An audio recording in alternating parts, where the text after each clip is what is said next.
काय म्हणता अमरावतीकर? मजेत आहे ना सगळे? काही यांगणगुद्दा वगैरे नाही? आणखीन एक क्रिकेटचा माणूस आलेला, त्याचे स्वागत करूया. तर वैभव, मला खूप आनंद झाला. खरं तर वैभव नागपूरचा आहे, मी चुकत नसेल तर. बरोबर आहे? माझा जन्मगाव अमरावती आहे आणि ब्रॉटअप इन नागपूर. तर असं आहे, म्हणजे मला सगळेच माहित आहे कुठचं काय. तर मी तुला शिकवीन, घाबरू नको तू. ह्याला शिकवतो मी कसं बोलायचं आपल्याकडे, काय काळजी करू नका तुम्ही. पण मग मला हा रिस्पॉन्स बघता असं वाटतं की तू मिस्टर अँड मिसेस सदाचारी हा इकडच्या वराडी भाषेत पण काढ. त्याचं नाव मला सुचलंय, मिस्टर अँड मिसेस सदाचारी ना बे. हाव ना बे. असं टाकलं की लगेच फेमस होणार. पण अतिशय मनापासून या सिनेमातल्या या लाडक्या कलाकारांचं स्वागत करूयात. जोरदार टाळ्या ज्येष्ठ अभिनेते मोहन जोशी सरांसाठी. वैभव तत्ववादीचं स्वागत. Thank you so much. थँक्यू. स्वागत करूयात अभिनेत्री उमा सरदेशमुख यांचं. जोरदार टाळ्या. स्वागत करूयात आजच्या आमच्या 90 जोक पैकी 100 जोकला नक्की हसणारी प्रार्थना बेहरेचं. आणि स्वागत करूयात सुमुखी पेंडसे मॅडमचं. जोरदार टाळ्या. वैभव, थोडक्यात ऐकूयात की काय आहे मिस्टर अँड मिसेस सदाचारी. मिस्टर अँड मिसेस सदाचारी ही नात्यांची गोष्ट आहे. म्हणजे वडील मुलाचं नातं, गर्लफ्रेंड बॉयफ्रेंडचं नातं, आई मुलाचं नातं, भावा बहिणीचं नातं, मित्रांचं नातं. आणि मला असं वाटतं एक पैसा वसूल फिल्म आहे ज्यात सगळ्या गोष्टी खूप चांगल्या पद्धतीने मांडल्या गेल्या आहेत. म्हणजे उत्तम स्क्रिप्ट, उत्तम दिग्दर्शन, उत्तम लेखन, उत्तम गाणी आणि असे कसलेले कलाकार असल्यावर आय थिंक एक प्रेक्षक नक्कीच थिएटरमध्ये जाऊन हे फिल्म. क्या बात आहे. वा वा वा. सगळ्यांचं स्वागत करतो. विनंती करणार आहे, कृपया तुम्ही आमच्या बरोबर विराजमान व्हा. जोरदार टाळ्या. बाकी मंडळी तुम्ही कसे आहात? मजेत ना? आणि आपला नेहमीचा आपुलकीचा प्रश्न काय आहे? हसताय ना? हसायलाच पाहिजे, कारण घेऊन आलो आपल्या हक्काचा आपला लाडका कार्यक्रम ज्याचं नाव आहे चला हवा येऊ द्या महाराष्ट्र दौरा. तर विदर्भात आलो आणि त्यानिमित्तानं अमरावतीमध्ये आलेलो आहोत. अमरावतीमधला एक एक्का तर आमच्याकडे आम्ही रोजच चालवतो, भारत गणेशपुरे. त्यामुळे विदर्भ दररोज आमच्या बरोबरच असतो असं म्हणायला हरकत नाही. आणि त्यांनी ह्या भाषेची गोडी सगळ्यांना लावली आहे, सगळ्या महाराष्ट्राला. मोहन जोशी सरांपासून सुरुवात करतो. सर, या सिनेमात आपली काय भूमिका आहे? या सिनेमामध्ये मी 2 मुलांचा बाप आहे, म्हणजे वैभव आणि अजून एक जण आहे. मी पहिल्यापासूनच माझ्या मोठ्या मुलावर प्रेम जास्ती करतो, जे माझ्या बायकोला कधी आवडत नाही. आणि ह्याचा कायम दुस्वास करतो. याचं कारण आहे, हा कायम नापास होतो. अच्छा. त्यामुळं माझा राग ह्याच्यावर आहे. हा मारामाऱ्या करतो. आडनाव तत्ववादी असूनही नापास. आणि एकंदरीत आईवडिलांना ही गोष्ट पसंत पडणार नाही, म्हणजे आईसुद्धा नाराज असते अशा वेळेला. अच्छा. आणि मग हे चिरंजीवी एक दिवस करिश्मा करून दाखवतात आणि मग माझं मन बदलायला लागतं. वा वा वा. वैभव, तुझ्याकडे येणार आहे. तुझा लुक फार असा वेगळा आहे, रावडी लुक आहे. पोस्टरवर सुद्धा आम्ही पाहतो. मग कशी ही व्यक्तिरेखा? नाव काय आहे या व्यक्तिरेखेचं? या कॅरेक्टरचं नाव आहे शिवा सदाचारी. हो. आणि जसं मोहन काकांनी डिस्क्राईब केलं त्याला की तो मारामाऱ्या करतो, फारसे बरे मार्क पडत नाही त्याला. पण ते कॅरेक्टर असं आहे की घरच्यांनी कधी समजून घेतलं नाही, आईवडिलांनी समजून घेतलं नाही, फार जवळचे मित्र कमी आहेत त्याला. पण तो यारो का यार असं म्हणतात ना, तसं ते कॅरेक्टर आहे. आणि जेव्हा त्याच्या आयुष्यात एक अशी मुलगी येते जी स्वभावाने पूर्ण त्याच्या अपोजिट असते, आणि असे 2 व्यक्ती जेव्हा एकत्र येतात तेव्हा त्यांच्या आयुष्यात काय घडामोडी घडतात किंवा how the story unfolds, that is mister and Mrs सदाचारी. प्रार्थना, तुझी कशी आहे व्यक्तिरेखा? गार्गी नावाचं कॅरेक्टर आहे. मी कॉन्शियस होते कारण हे सगळे आवाज म्हणून करताय की मे बी. नाही, पण मी नाही हसणार. मी ठरवलेलं नाही. मी ठरवलं नाही. मी प्रयत्न करणार की मी हसणार नाही. आमच्या आजच्या TRPचं काय?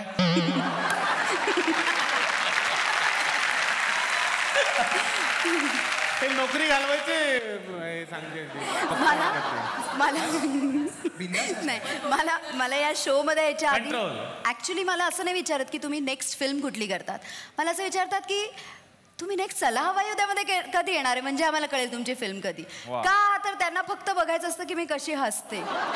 ओके, माझं कॅरेक्टर गार्गी नावाचं हे कॅरेक्टर आहे. ही मुलगी साधारण मुलीसारखी आहे. म्हणजे मी असं म्हटलं तर की कॉलेजमध्ये जेव्हा मुली जातात तेव्हा त्यांना असा डूड मुलगा, फाईट करणारा मुलगा खूप आवडतो. ते प्रेमात पडतात आणि जेव्हा खरं आयुष्यात येतात तेव्हा त्यांना लक्षात येतं की हा फाईट करत होता, कॉलेजमध्ये होता तिथपर्यंत ठीक आहे, पण पोटा पाण्यासाठी काय, आता तो काय करतोय. आणि मग सगळे प्रश्न सुरू होतात आयुष्यात. So this is her story. आमचा जो भाऊ आहे जुळा, तो नेहमी सिनेमे बनवतो वेगवेगळे. आज सुद्धा त्याचा हट्ट होता की एक सिनेमा बनवायचा. मग त्यानं विचार केला की मोहन जोशी सर आज येणार आहेत, मग मोहन जोशींचा एक सिनेमा बनवायलाच पाहिजे आपण. तर सरांचा एक खूप गाजलेला मराठी सिनेमा होता, एक गाडी बाकी अनाडी. सगळ्यांनी बघितला ना सिनेमा?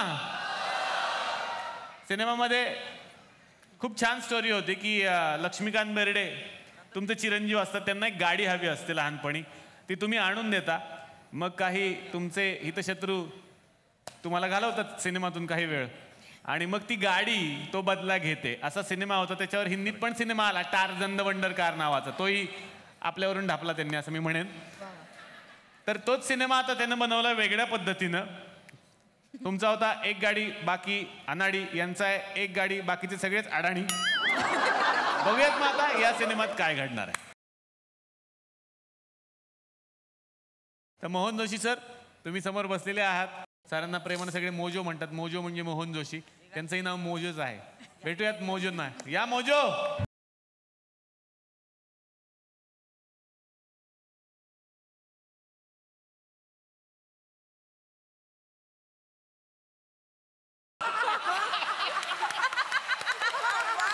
मला एक गोष्ट कळत नाही, तू प्रत्येक वेळेला नाचत एंट्री घ्यायची तुला काही गरज आहे का? म्हणजे तुला मोहन जोशी द्या, निवेदिता जोशी द्या, तू नाचतच येणार नाही सर, तुम्हाला कळलं नाही, दोघांमध्ये साम्य आहे सर.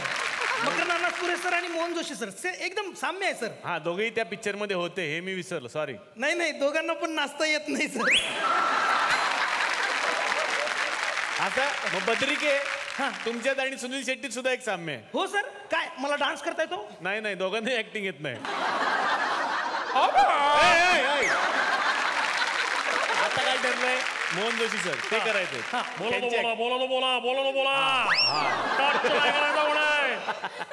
सावित्री 2 मिनिटं तिला टच झालं पाहिजे. सावित्री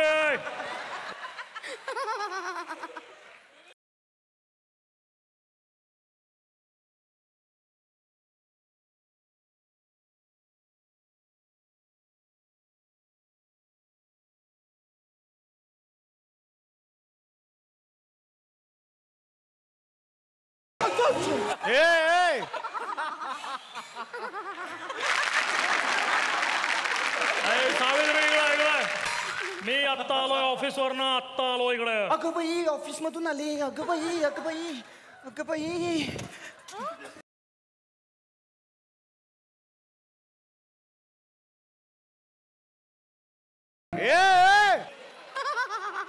अरे तुला काय लाज लज्जा शरम वाटते की नाही? नवऱ्याला राखी बांधते. तुम्हालाच हौस आहे ना ओवाळून घ्यायची? ऑफिस मधूनच आलाय ना, तर पराक्रम करून आलाय कुठून? नॉनसेन्स. मी ऑफिसवरनं दमून आलोय. काय?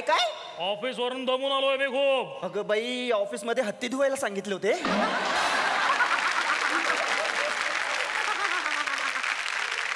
अरे केवढे वाचा बोलते ही बाई. कोण बायको आहे का सविता मालपेकर? सविता मालपेकर? अडे आपला पोरगा कुठं आहे? काय? पोरगा कुठं आहे आपला राजा? अच्छा, तो खेळायला गेला, येईल आता इतक्यात. राजाला बोलाव, पटकन बोलाव. चल. हो, राजा.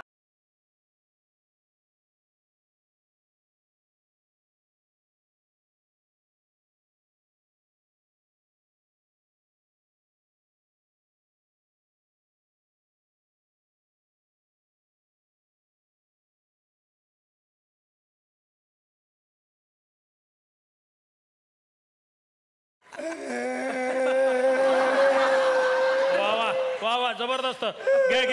घे छंद मकरंद घे. घे छंद मकरंद. आलाप येतोय मी. माझ्या मित्रांनी त्याने लय दूध धुतला. काय तुला धुतला? बरं झालं आज पाणीच येणार नव्हतं. ओ तुम्ही पण जा, हातपाय धुवून घ्या पटकन. जा जा जा. तू काय येडी आहेस का? काय झालं? त्या शेजारांनी मला मारलाय. पण का मारलं? मी आणि मित्र त्यांच्या गाडीत बसलो होतो. का पण मारलं कशाला त्यांनी तुला? चाकणा सांडला म्हणून. काय करत होता? आम्ही शेंगदाणे खात होतो ना, ते सांडले म्हणून मारलं. पप्पा मला गाडी आणा. मला गाडी आणा. बघ बेटा आपण गाडी आणूया. ते काय मला माहिती नाही. मला गाडी आणा. उद्या सकाळी आपल्या दारासमोर गाडी उगवली पाहिजे. बाळा उद्या सकाळपर्यंत फार फार तर मी दाढी उगवू शकतो रे. गाडी कशी उगवायची? बरोबर आहे. दाढी काय मी पण उगवू शकतो.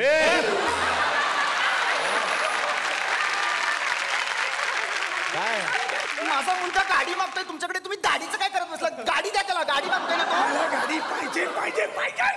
ओके बेटा ओके. हे बघ उद्या तुझा वाढदिवस आहे ना, मी तुझ्यासाठी आधीच एक गाडी बुक केली आहे. उद्या तुझ्यासाठी गाडी येईल. येस मला गाडी मिळणार. मला गाडी मिळणार. पप्पा खरं ना? हो. खोटं बोललात ना तर मी तुमची पप्पी घेईन. पप्पी. मला गाडी मिळणार. गाडी मिळणार. मला गाडी मिळणार. खोटं बोललात तर मी तुमची पप्पी घेईन. पप्पी. बरं आता गाडी घेते ना. गाडी एक मिनिट कोणाला? सुनील शेट्टी कोण रे तू? जोशी आपणच का? आपण नाही आम्ही कळलं का? आपण असायला तुम्ही नातेवाईक आहात का आमचे? आपण नाही नाहीतर माहित आहे कलेक्टरची बायको नाही काही. काय आणलं? गाडी आली तुमची. गाडी एक मिनिट. गाडी आणली. छान छान छान. अरे इकडे. अरे ही काय गाडी? ही गाडी चाक बाकी कुठे? बाकी गाडी पोत्यात आहे. ठीक आहे थँक्यू. हे घ्या.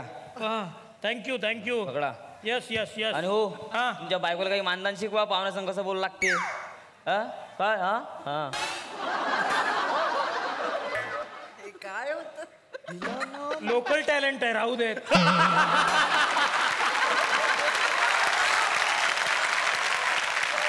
वा गाडी आली आहे जबरदस्त. आता ही एकदा फिट केले की झालं. उद्या गाडी येणार आहे बघ. ह्या आनंदात तू गरम चहा टाक.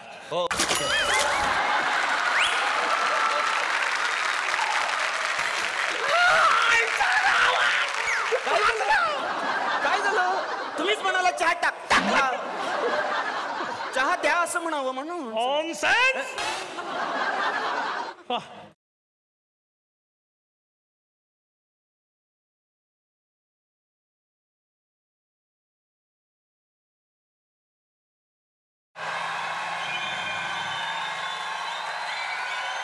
अरे बाप रे बाप.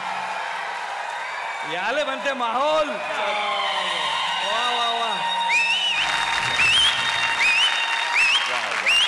त्याले म्हणते मायले लेकरू भारी. क्या बात आहे. जबरदस्त सगळे. हे विलन आहे ते सांगतो मी. हे कोण आहे असं वाटतं. हे विलन पण आहे त्याच्यात. अरे मोजो मला फाईल दे.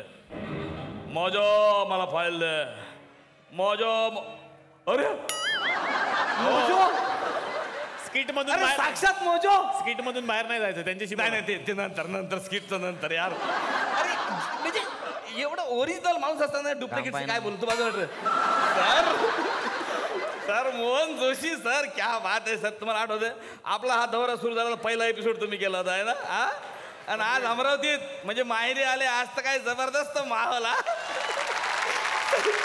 मला एक गोष्ट तुम्हाला विचारायची होती. आज तुम्ही भेटला तुम्ही विचारून घेतो. ते तुमची रास मिथून येते का सर? मिथून कशी असेल? नाही ना सर. अरे मिथून त्यांच्या राशीला लागलेला आहे. कसं काय? मिथूनच्या प्रत्येक पिक्चर मध्ये दादा आहेत.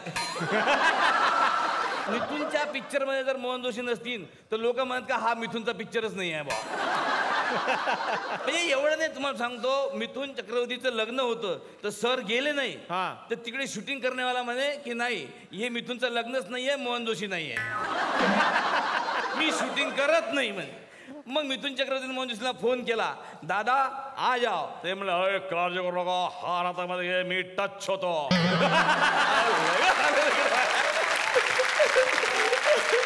जबरदस्त जबरदस्त. अरे लाफ्टर चॅलेंज, प्रार्थना बेरे, ती स्कीम चालू आहे का तुमची अजून? असं त्याच्या गाडीत चाबीचं हसणं.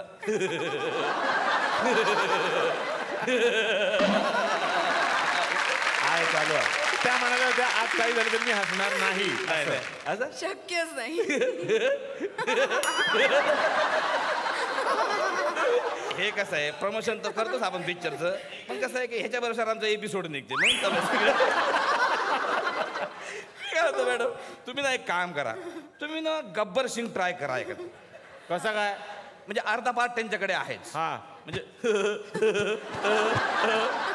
आथू म्हटलं का झालं.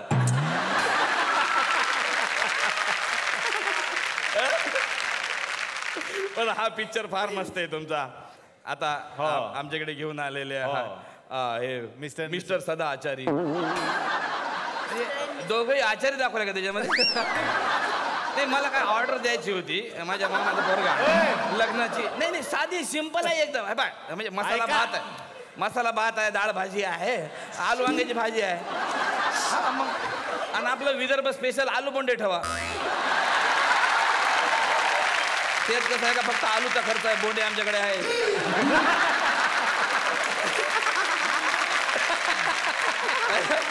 मी काय म्हणतो, तुम्ही चुकीचं नाव उच्चारताय. मिस्टर मिसेस सदा आचारी नाही, सदाचारी असं आहे ते, सदाचारी. अच्छा, सदाचारी आहे, पण स्वयंपाक करत असतील ना? विलन आहे, विलन सुधीर जोशी, हे लक्षात ठेव. हे तुम्ही लक्षात ठेवा, बाकी काय नाही. बाहेर पडू नका फक्त. हा, आणि हे कोण आहे? हे ते तुम्ही कळले विलन. हे कोणते विलन आहेत? मी गेंडा स्वामी दीपक शिर्के. कोण? दीपक शिर्के. तुमचं नाव दीपक शिर्के नाही, दीपक एवढा शिल्लक आहे असं ठेवायला पाहिजे होतं. दीपक शिर्के म्हणे. तू इथे कशाला आला? मोजो, ती फाईल मला दे. काय आहे त्या फाईल मध्ये? हे दोघं माझ्या ऑफिस मध्ये काम करतात. त्या दोघांनी माझ्या ऑफिस मध्ये फ्रॉड केला, फ्रॉड. अच्छा. माझ्या ऑफिस मधलं सगळं बिस्किटच्या पुढे ह्याने खाऊन टाकलंय आणि त्याचे सगळे प्रूफ माझ्याकडे आहेत. त्याच्यानंतर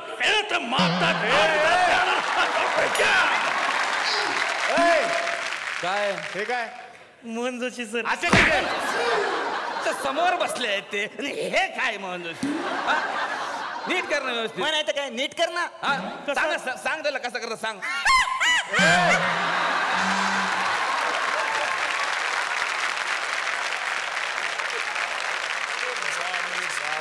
ऑफिस मधले सगळे बिस्किटाचे पुढे खातात हे लोक, आणि त्याचं प्रूफ या फाईल मध्ये. अरे बापरे. म्हणून त्यांना ही फाईल हवी आहे. मोजो, ती फाईल दे. मी ही फाईल देणार नाही. मग बोलायला तयार हो. गोळ्या कुठे त्यातल्या खाल्ल्या का त्या? दुनिया की कोई भी गोली सत्य को मार नहीं सकती. मी माझ्या इमानासाठी माझा जीव सुद्धा 9च्या वर करू शकतो. काय? कशावर? 9च्या वर. 9च्या वर? आता ऑलरेडी आपण 9च्या वर गेलो, 10च्या वर जाऊ नका.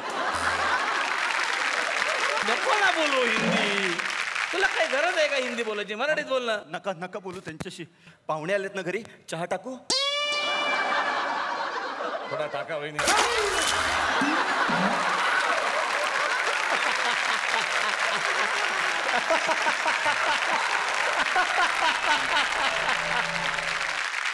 आता तू मेलास.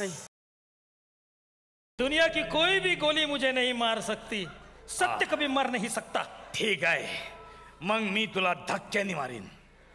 कोण देईल मला धक्का? मी. ऐक, हा, तुझी बायको सागर कारंडे आहे.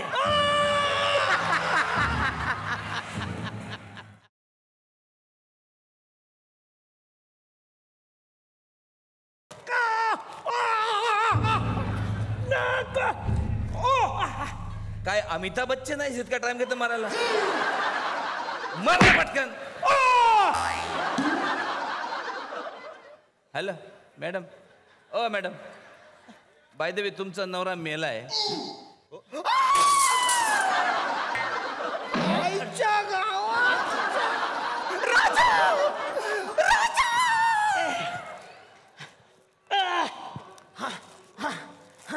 गाडी गाडी.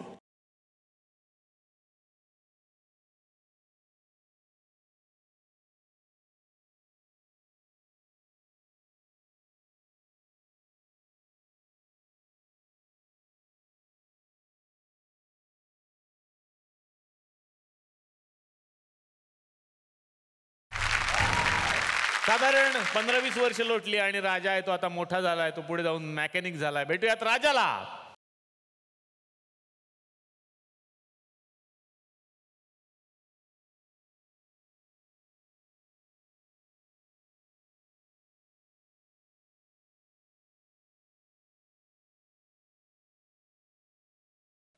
डिकरा. कोण? ए डिकरा. डिकरा. काय बोलला तू? डिकरा. तू डिकरा, तुझा बाप डिकरा, तुझा अख्खं खानदान डिकरा. शिव्या देतो मला? एवढा लहान असून शिव्या देतो? अरे डिकरा म्हणजे पोरगा. हा. डिकरा म्हणजे पोरगा. हा. आणि पोरगी म्हणजे घुसका. अरे बाबा, मी असं ऐकले की तुझ्याकडे एक्सचेंज ऑफर चालू आहे. जुनी गाडी द्यायची आणि नवी गाडी घ्यायची. माझ्याकडे पण एक जुनी गाडी आहे, ती तू घेणार? घेणार ना, घेणार. मग मी आणू गाडी? आण ना गाडी. ए डिकरा, ती गाडी घेऊन ये रे. हा ये.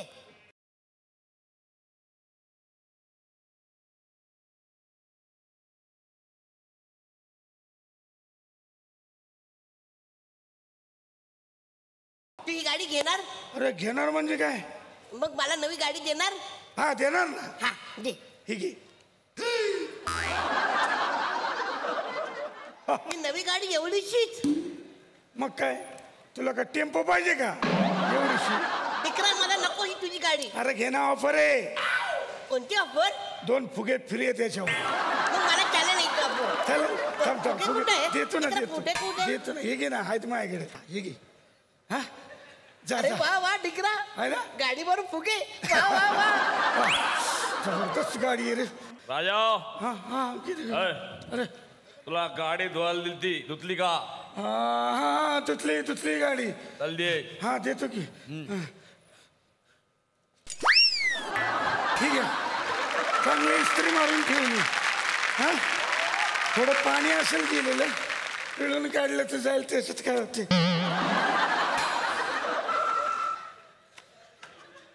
कशात धुतली आहे? Washing machine.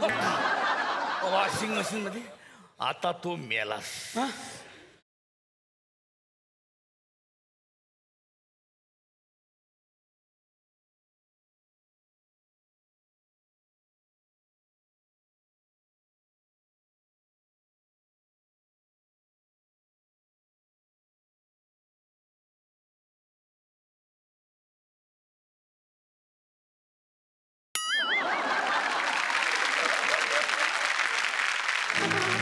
खा पाहिजे, खा ना, खा.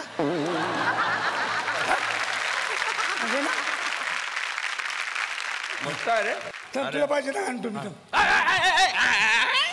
बोलू बनू नकास. आता तू मेला. पप्पा.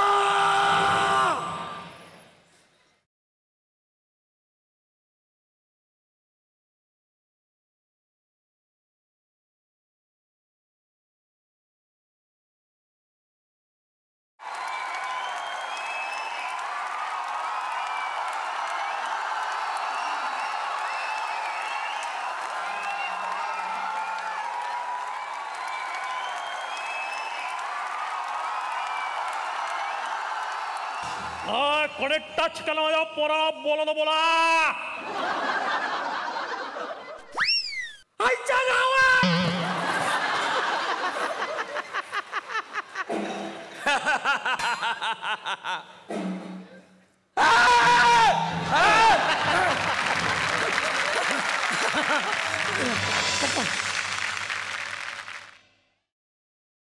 मी बोललो होतो तो बदला घेणार. तो गाडी बनवून आलाय. गाडी मी स्वतःच्या डोळ्याने बघितलं. घाबरू नका, त्याचा काही उपयोग नाही. त्या राजाला आणि त्याच्या आईला मी किडनॅप करून आणलंय. चला रे. येस, चला. इथं उभे राहा. हे बघा, तुमच्या डोक्यावर अंड्यावर आलेली कोंबडी आहे. तुम्ही जराही डोकं हलवलं तर ते डोक्यावर अंड देईन. आणि मग काय, ऑमलेट.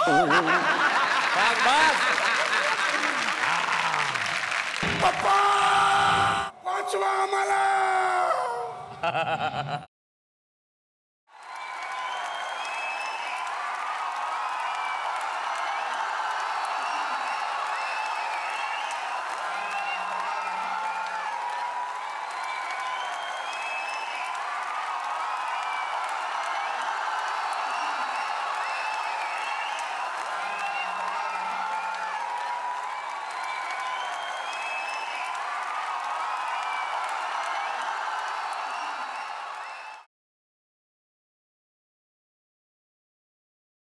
बरं झालं पोलीस तुम्ही आलात. तुम्ही तर ट्रॅफिक पोलिसाचे कपडे घातले. आता ट्रॅफिक पोलीस होता ना मग मी. गाडी इकडे. नंबर प्लेट कुठे आहे? हा सॉरी साहेब, सॉरी नाही साहेब. बरं बरं जाऊ दे. PUC नाही घेत साहेब. एवढं कार्ड, लायसन नाही साहेब. RC नाही साहेब. हेल्मेट नाही साहेब. तुमच्यापाशी एकही कागददार नाही आणि तुम्ही नो पार्किंग मध्ये गाडी घालून भांडण करून राहिले. नो पार्किंग आहे. हो. मग आता टोचा.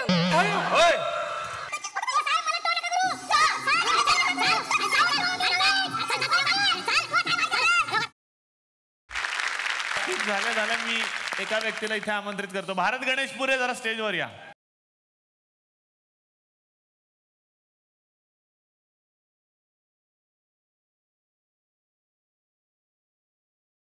हा तर खरा रिस्पॉन्स आहे जो तुम्हाला आपल्या मातीत मिळतोच आहे. पण भारत सरांचे आई बाबा सुद्धा आज आलेले आहे. जोरदार टाळ्या त्यांच्यासाठी.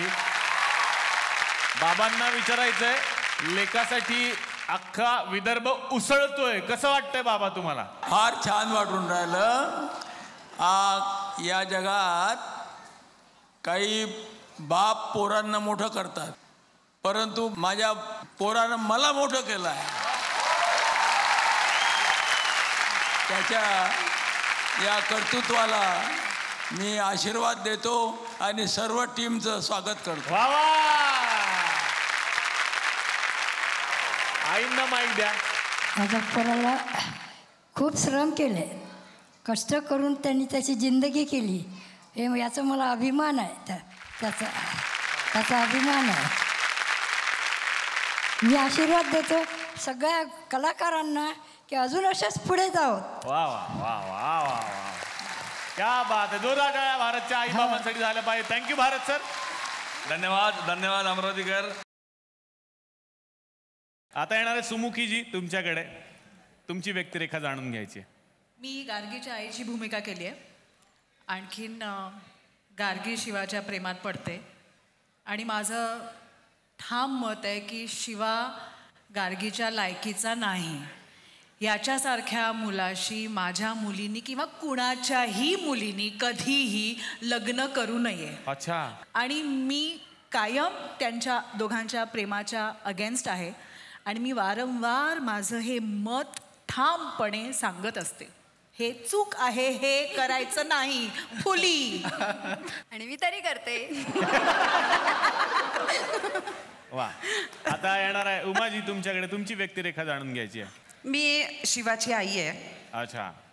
आणि आई कशी असते, म्हणजे कुठली कुटुंबातली आई ही त्या कुटुंबातल्या वेगवेगळ्या माणसांच्या वेगवेगळ्या स्वभावाला आणि एकाच गोष्टीवर वेगवेगळ्या रिॲक्ट होणाऱ्या माणसांना आणि वेगवेगळ्या सवयींना जोडणारा धागा म्हणजे आई, असं मला वाटतं.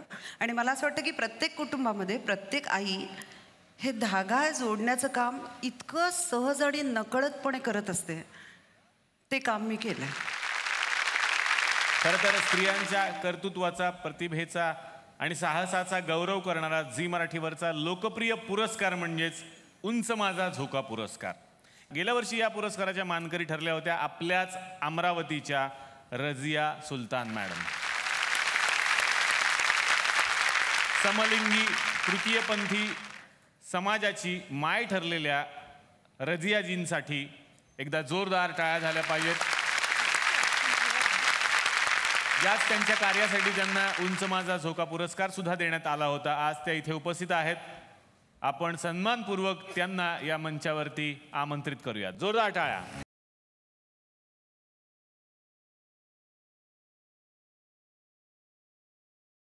रझियाजी, मनापासून स्वागत. तुम्ही करत असलेलं कार्य फार वेगळं आहे.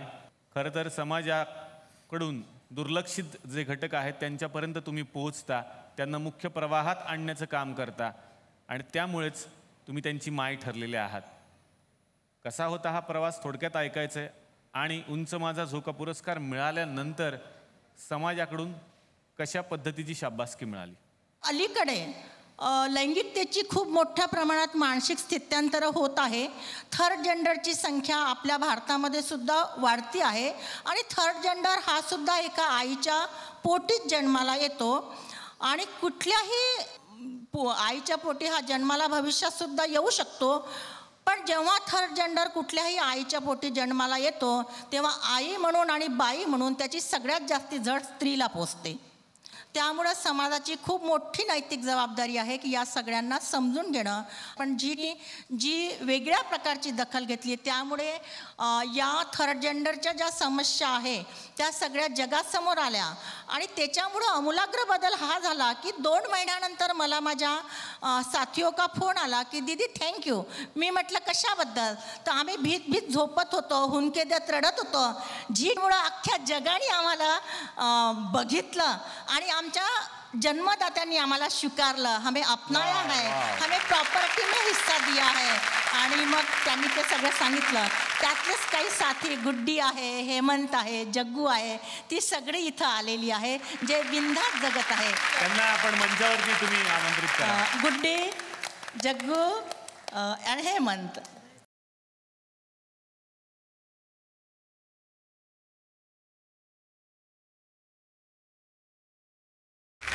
सर्वप्रथम झी मराठीचे धन्यवाद. त्यांनी आम्हाला प्रेक्षकामध्ये बसण्याची संधी दिली.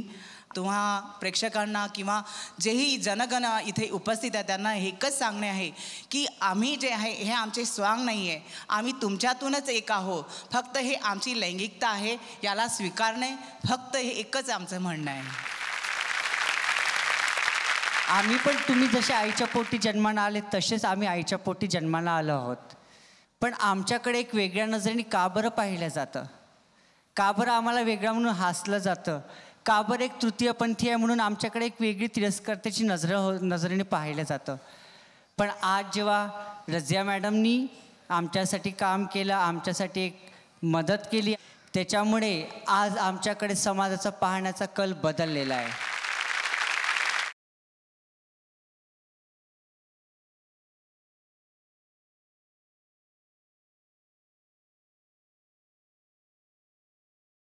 या गावामधली पात्र लोकांना फार आवडतात, हसवतात, कधी कधी डोळ्यात पाणी पण आणायला लावतात. असेच एक काका आहेत, पोस्टमन काका, जे खूप छान पत्र घेऊन येतात. आणि आज बघायचं आहे पोस्टमन काका कुठलं पत्र घेऊन येतात.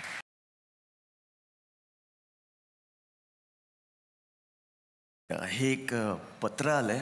अच्छा, कोणासाठी आलंय? यावेळी थेट मुख्यमंत्र्यांना पत्र लिहिलं गेलंय. मी वाचून दाखवतो.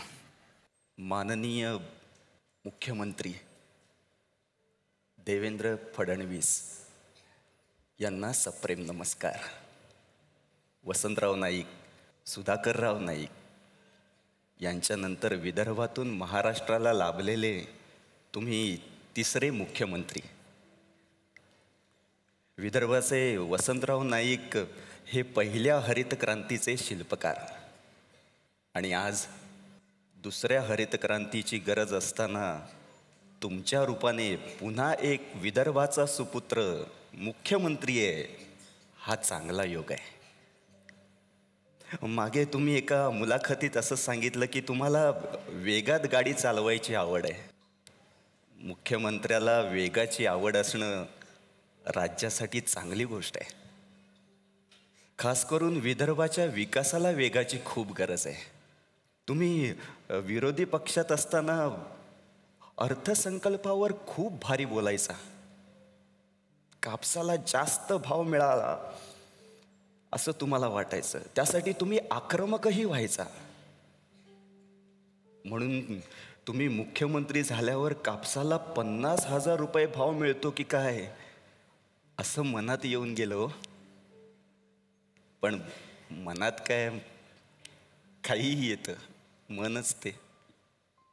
पण यावेळी एवढा कमी भाव भेटला कापसाला की मागच्या सरकार एवढा भाव दिला तरी आता आनंद वाटेल असं वाटतंय. बघा ना, बघता बघता 1 वर्ष होऊन गेलं तुम्ही मुख्यमंत्री होऊन. पण अजूनही वेगळ्या विदर्भाची मागणी चालू आहे. खरं तर तुम्ही सुद्धा मुख्यमंत्री पदाच्या बोहल्यावर चढला ते वेगळं व्हायचं डोक्यात ठेवूनच. मनात वेगळं व्हायची इच्छा असलेला नवरा संसार मन लावून करत नाही हे आम्ही ऐकून आहोत. तुम्हाला पण माहीत असेलच. महाराष्ट्राचे एक मोठे सरकारी अधिकारी पण सारखा वेगळ्या विदर्भाचा विषय काढत असतात. आपण आदराने श्रीहरी श्रीहरी म्हणायचं आणि श्रीहरीने मला जाऊ द्या ना घरी म्हणायचं. असं बरं नाही. हे म्हणजे भारताचा कॅप्टन असलेला धोनीने झारखंडचा कॅप्टन व्हायचं स्वप्न बघण्यासारखं आहे. स्वप्न बघावीत माणसाने, बघावीत. विदर्भातली सामान्य माणसं पण स्वप्न बघतात. पण विदर्भातल्या संत्र्याला जगात बाजारपेठ मिळवून देण्याचं स्वप्न बघतात ते. भरपूर पाण्याचं आणि स्वतःच्या कारखान्याचं स्वप्न बघतायत. महाराष्ट्रापासून वेगळं होणं सोपं आहे. पण आमचं स्वप्न आहे विदर्भाने जगा वेगळं व्हावं, जगात आदर्श व्हावं. 3G 4Gच्या जमान्यात आपली ओळख फक्त सावजी राहू नये असंच आम्हाला वाटतं.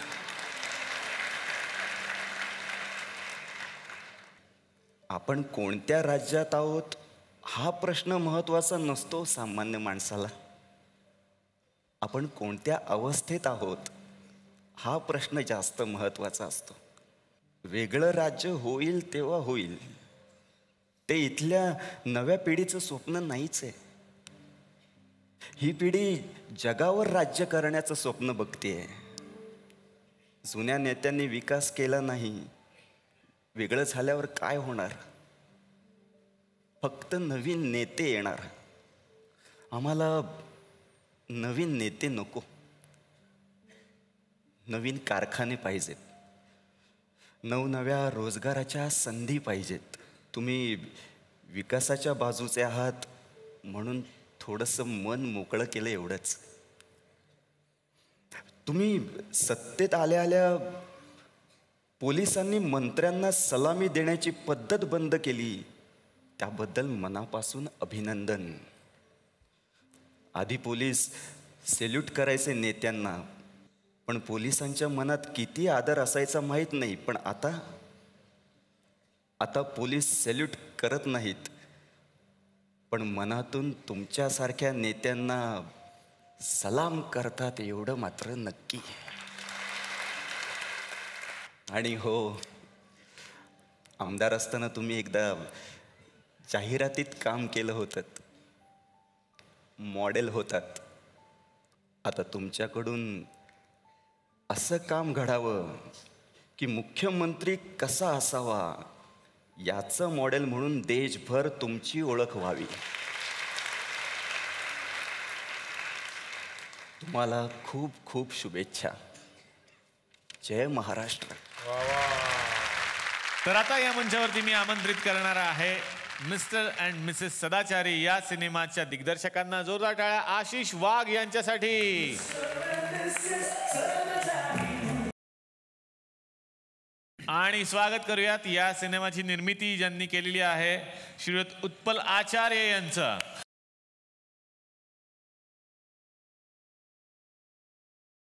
आशिषजी, कसा होता अनुभव आणि कधी सुचलं की हे बनवावं? हा शिवभक्त आहे. काही वाईट गोष्टी घडतात ते त्याला मान्य नाही, त्यासाठी तो पुढाकार घेतो. त्यामुळे ते ॲक्शन एक सिच्युएशन आहे. पण मला असं म्हणायचं की हा सिनेमा पूर्णतः फॅमिली ओरिएंटेड आहे, फॅमिलीसाठी पॅकेज आहे. वा वा. निर्मात्यांना विचारायचं त्यांचा कसा होता अनुभव? द शो इज़ अमेजिंग, बहुत अच्छा लगा. एंड आई मस्ट से आप इसको कॉमेडी शो क्यों बुलाते हैं? I was observing this show, people must be laughing, but I was crying. The show is not only informative, it was very high on emotion, and I'm a fan from today, especially for you. Thank you, sir. Thank you so much. Thank you. तर पुन्हा एकदा या सगळ्या टीमला मनापासून शुभेच्छा. आणि आपण भेटणार आहोत उद्याच्या भागात, पण अमरावतीमध्येच, कारण आता इकडे आलोय म्हटल्यानंतर मुक्काम तर झालाच पाहिजे. भेटूयात उद्याच्या भागात नवीन कलाकारांसह आपल्या लाडक्या कार्यक्रमात, ज्याचं नाव आहे चला हवा उद्या महाराष्ट्र दौरा.